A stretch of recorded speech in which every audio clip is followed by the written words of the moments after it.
YouTube をご覧の皆さん、三ツ矢です。今回もよろしくお願いします。今回なんですけども、こちらのスクールインダストリーズのトレーナーたちですね、今までいろいろレビューをやってきたんですけども、よく聞かれるのがですね、結局どれが一番おすすめなんですかといった質問をよく受けます。今回ですね、こちらのクラーケンも手に入ったということで、この金属製のトレーナーについてはですね、今日の時点で販売されているものは一通りコンプリートしたということで、今回はですね、こちらのスクイードインダストリーズのトレーナーですね、を徹底的にね、比較していこうと思います。はい。で、こちらのスクイディシリーズですね。こちらのスクイディシリーズ、いろいろ種類があるんですけれども、こちらのスクイディシリーズはもともと小さい子供でも怪我なく楽しく、このフリップという遊びをね、遊べるおもちゃといったね、コンセプトで作られているものになっているので、どれもね、金属製でないというのが特徴になっていますね。はい。なんですけども、やっぱり金属製じゃないということで、どうしても軽いものにはなってますので、こちらのね、金属製のトレーナーに比べるとどうしてもちょっと振りづらいものにはなっています。はい。なのでね、今回こちらのスクイディシリーズは評価の対象外ということにしていこうと思います。というわけで今回こちらのスクイディたちはここで退散します。さよなら。はい。というわけで今回こちらの5種類の金属製トレーナーですね。こちらを徹底比較していこうと思うんですけれども、まずご存知ない方もいると思うので、こちらのね、簡単なスペックとかを紹介してから、レビューをね、していこうと思います。まず最初に価格ですね。価格の方を出していこうと思います。価格はこちらになります。はい、お値段、ざっくり8000円ぐらいのものから、2万円ぐらいのものということで、ざっくり値段がね、倍ぐらい違う形になっていますね。お値段はこういった形になっています。はい、次に全長を出していこうと思います。全長はこちらです。はい。で、この全長の値はですね、スクイードインダストリーズ公式ホームページに記されている値から出してるんですけれども、こちらのマークだけが少し短くて、こちら4種類は同じ長さということになっていますね。で、ここで1点注意が必要なんですけども、公式ホームページだとですね、こちら4種類一緒っていうことになってるんですけども、こちらのトリトンですね。実際長いはずのトリトンと短いはずのマークをこういった形で合わせてですね、はい。長さ見てみるとですね、もう、ほぼほぼ、もう、一緒なんですよね。長いはずのトリトンがマーコと全く長さ一緒になってます。で、しかもですね、同じ長さであるはずのこちらのスクイードトレーナーとトリトンですね、をこういった形で重ね合わせてですね、はい、見てみましょう。こんな感じですね。ブレードの形状は違うっていうのもあるんですけど、この分だけですね、ぴょこっと全長が長いようになってますね。で、実際ですね、こちらのクラーケンだったりノーチャスと比べても一緒なんですけども、やっぱりこの分ですね、ぴょこっと、このトリトンがですね、短いことになっていますね。この差っていうのは本当わずかな差なので、そんなに気にはしなくていいですけれども、実際はトリトンの方が短い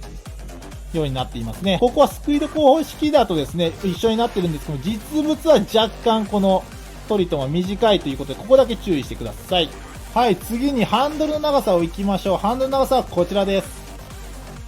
こちらのクラーケンとノーチラスが他3種類よりも少し長いといったね、形になっていますね。こちらの3種類のパターンか、こちらのクラーケンノーチラスかのこのね、2パターンに長さは分かれていますね。次に重さを行きましょう。重さはこちらです。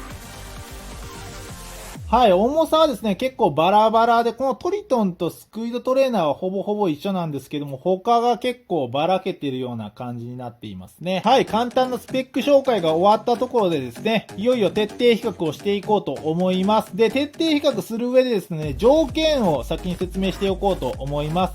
まずその1があくまで僕、三ツ矢の独断と偏見で決めているということ。その2が、5本ともどれも持っていない人におすすめする場合。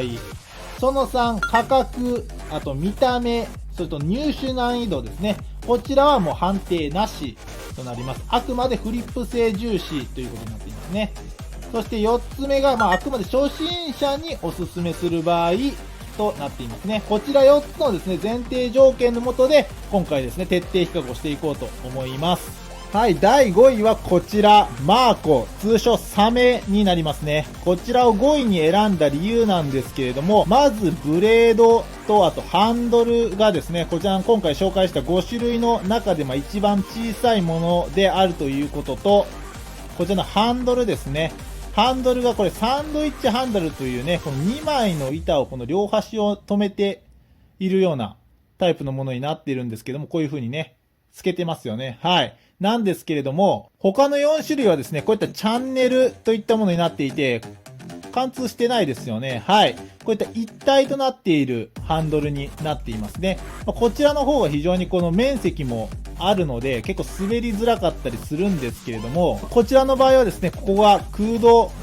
になっていますので、ちょっとこの間にね、指が挟まったりとかも少ししがちになりますので、チャンネルハンドルのものに比べるとやや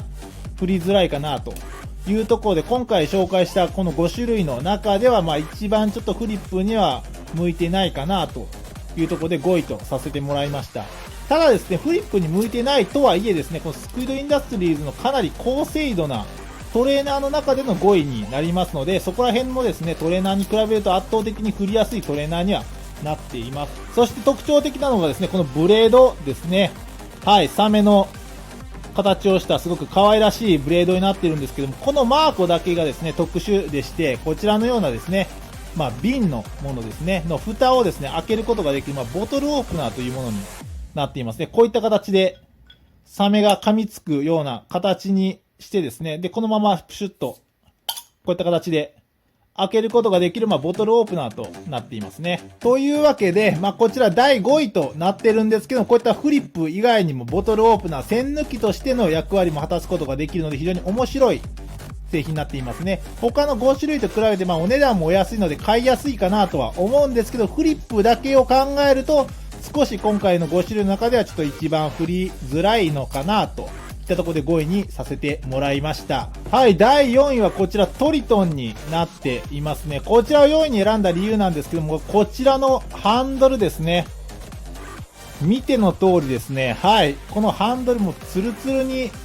なっていますね。はい。ツルツルになってるっていうことはですね、どういうことかっていうと、すごくハンドルのね、デザインは綺麗に見えるんですけれども、言い換えれば滑りやすいということになります。滑りやすいということはどういうことかというとですね、こういった技ですね、こう決めた時に捕まえづらい、握りづらいといった弱点になります。夏場だったりとかだったらいいんですけど、冬場とかですね、どうしても指先が乾燥しやすい時期になってくるとですね、こういう指先で捕まえたりとかする技っていうのはどうしても成功率が下がってしまいます。それに比べるとですね、残り3種類に関しては、ハンドルに、テクスチャーといった模様だったりとかですね、入ってたり、G10 といった素材っていうことでかなり滑りづらい工夫がされてるんですけれども、こちらのトリトンはそれがない。このようなね、ツルツルなアルミハンドルとなっています。なので、振りやすさはですね、かなり振りやすいんですけれども、このハンドルがどうしても滑りやすいといった弱点があるので、こちら今回第4位とさせてもらっています。最初にね、見た目は判定にね、含まないと言いましたけれど、ツルツルなのでね、これはこれですごく見た目がいいハンドルになっていますね。はい。見た目は今回判定に含んでいないので第4位としていますけど、この見た目がね、好きな方も結構いらっしゃるので、はい。見た目で選ぶのもいいかもしれないですね。はい。第3位はこちら、ノーチラスとなっていますね。こちらを3位に選んだ理由なんですけれども、こちらスクイードインダストリーズの製品の中でですね、唯一、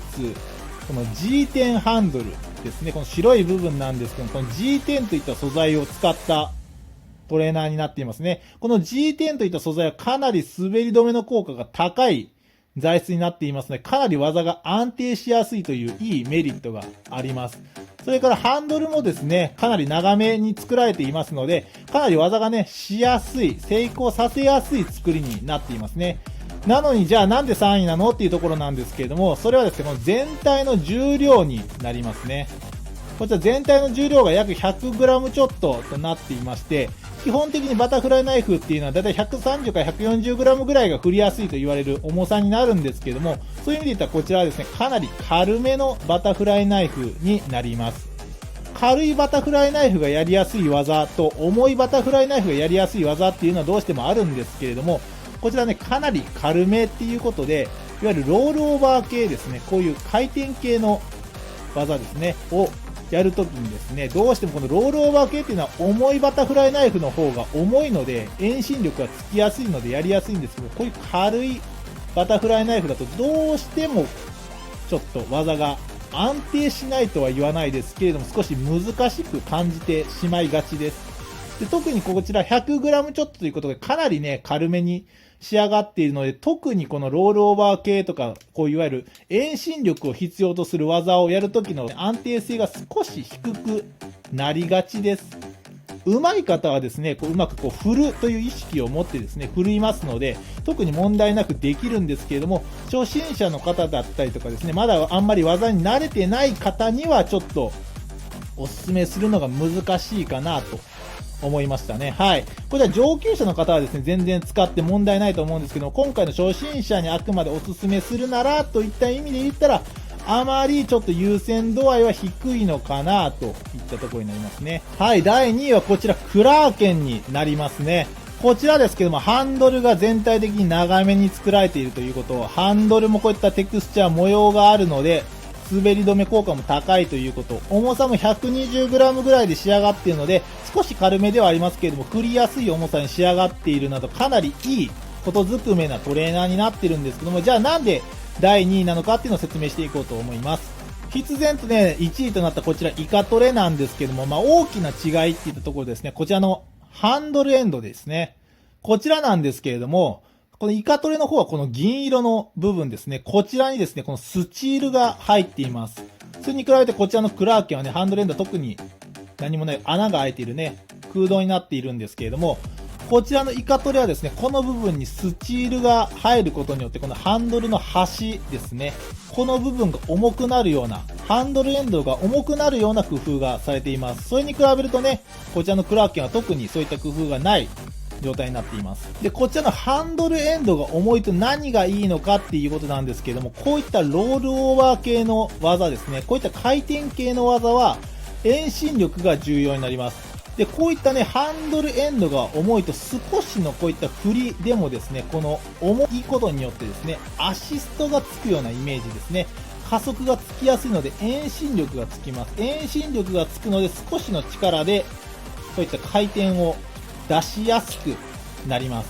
それに比べるとこちらのクラーケンは特に工夫がないので、同じような力で回すとですね、少し回転が弱くなります。弱くなりますので、はい。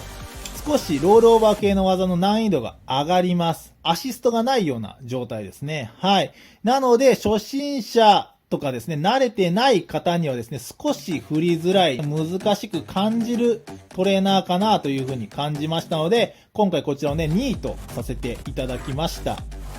なんですけれども、今回のこちらね、判定の条件が5本とも持っていない初心者の方におすすめする場合ということで、こちら2位となってるんですけれども、これがですね、5本とも持っていない上級者の方にとなったらですね、僕はこちらのクラーケンの方をおすすめします。こちらのハンドルエンドにね、重りがないということで、こういったロールオーバー系のね、技が少し難しくなるじゃなるんですけれども、アシストがなくなるだけなので、こう回すという意識を持ってですね、フリップができる方であれば全く問題なく扱えます。車で言えばオートマかミッションカーの違いのようなものですね。はい。何よりですね、そのハンドルエンドが重くないということですね。そのメリットとしてこういったフィンガーワーク系の技だって、これ 0G の技ですね。といった技をやるときにですね、そういった負荷が無駄にかかってないので、かなりコントロールがしやすくなりますね、このハンドルが。はい。ということで、かなりこのクラーケンの特色であるこの長いハンドルがかなり活かせたトリックがしやすくなりますね。はい。というわけで、上級者におすすめするのであれば、こちらのクラーケンかなり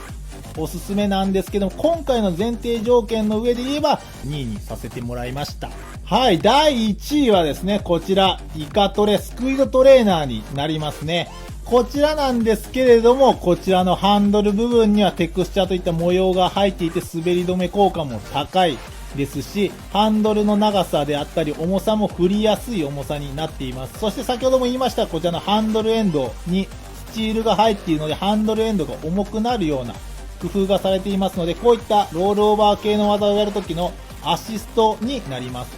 そういった意味で言うとですね、こちらかなりフリップを好きな方ですね、これからフリップを頑張ろうっていう方にはですね、まず一番最初にお勧めするのはこちらのイカトレになっていますね。見た目もですね、いろんな色だったりとかあってすごくいいんですけれども、それ以上にフリップ性っていったところがかなりおすすめになっていますね。こちらかなりもう本当に振りやすいので、もう文句のつけようがないと言ってもいいぐらいのフリップ性になっていますね。はい。まあ、ただですね、これあくまで今回自分の独断と偏見で決めていますので、スクイードトレーナー、イカトレこそ最強だという人もいればですね、やっぱりクラーケンだろう、いやいやノーチラスだっていった形でね、結構意見が分かれるので、あくまで今回は僕の意見を、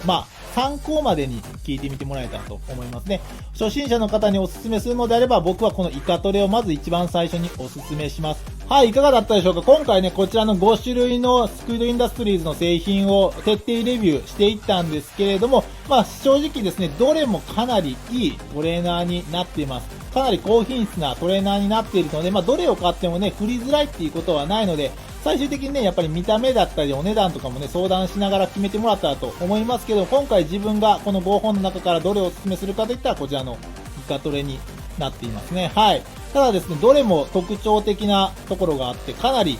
いいトレーナーたちになってます。予算に余裕がある方はですね、ぜひ全部買ってみて、違いをね、楽しんでみてもらえたらと思いますのでね。はい。どれも特徴的なデザインと性能になっていますので、すごく触ってて面白いなと思います。ぜひ興味がある方はチェックしてみてもらえたらと思いますね。はい、じゃあ今回ね、こんなところで終わろうと思います。ご視聴ありがとうございました。また次回よろしくお願いします。それでは、